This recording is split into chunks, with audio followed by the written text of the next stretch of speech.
Ever thought of using PVA as a primer? Hold your paintbrushes, folks. Today we're diving into the stupid yet cautionary tales of PVA primer pitfalls. Picture this, a bright-eyed DIYer armed with a bucket of PVA ready to prime their living room wall. They slather on the PVA, unaware of the impending disaster. Fast forward a week, and their once smooth wall looks more like a patchwork quilt than a blank canvas. Why, you ask? Well, PVA, while a fantastic adhesive for arts and crafts, does not carry the same prowess when it comes to priming. It lacks the necessary adhesion and sealing properties that a dedicated primer provides. This means that when you paint over PVA, you're setting yourself up for a patchwork quilt situation where the paint adheres inconsistently, leading to a less than desirable finish. So the next time you think about slapping on some PVA as a primer, remember our patchwork quilt wall and maybe, just maybe, reach for the actual primer instead. Now, if you thought the patchwork quilt wall was a disaster, brace yourselves for the PVA primer pandemonium. Picture this, a DIY enthusiast determined to create a large, vibrant mural on their living room wall. The colors are chosen, the design is sketched, and then, instead of a proper primer, PVA is slathered on as the base. Fast forward to the grand reveal.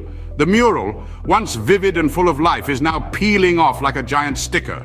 A mosaic of cracks and peels. The wall looks like a jigsaw puzzle in mid-solution. This, my friends, is the result of PVA's lack of flexibility. It's like trying to do yoga in a suit of armor.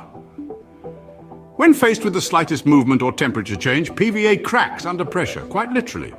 It's a primer that's more rigid than a grumpy grandad in a techno club. So unless you're aiming for an avant-garde peeling paint mural, PVA as a primer might not be your best bet. Still not convinced about the perils of PVA as a primer? Well, allow me to introduce you to the horror of the PVA primer peril.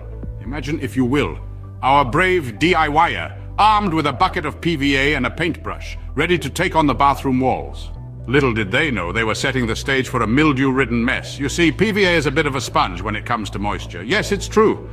Like a biscuit dunked in a cup of tea, PVA absorbs moisture like nobody's business. Now, picture a bathroom, a space synonymous with steamy showers and damp towels. Using PVA as a primer in such an environment is like inviting mildew for a permanent staycation on your walls. The result? A bathroom that looks less like a soothing sanctuary and more like a science experiment gone wrong. So, unless you fancy a mildew mural in your bathroom, I'd advise against using PVA as a primer. Now that we've chuckled our way through the disasters of PVA as a primer, let's summarize the main points. First, we had the sticky situation of adhesion, or rather, the lack thereof. Imagine trying to put a sticker on a greasy frying pan. Not the best idea, right? That's PVA for you. It simply doesn't stick to the surfaces it's supposed to, making your painting job as successful as a chocolate teapot. Next, we've got the flexibility fiasco. PVA is about as flexible as a wooden gymnast. It cracks under pressure, leaving your beautiful paint job looking like a dried-up riverbed in no time. Lastly, we delved into the moisture magnet that is PVA. It attracts water like a moth to a flame, causing all sorts of issues from peeling to bubbling. Not quite the smooth finish you were aiming for, I'm sure. And there you have it, folks, the not-so-primer qualities of PVA. So remember, when it comes to priming, leave the PVA for the craft projects and stick to the real deal.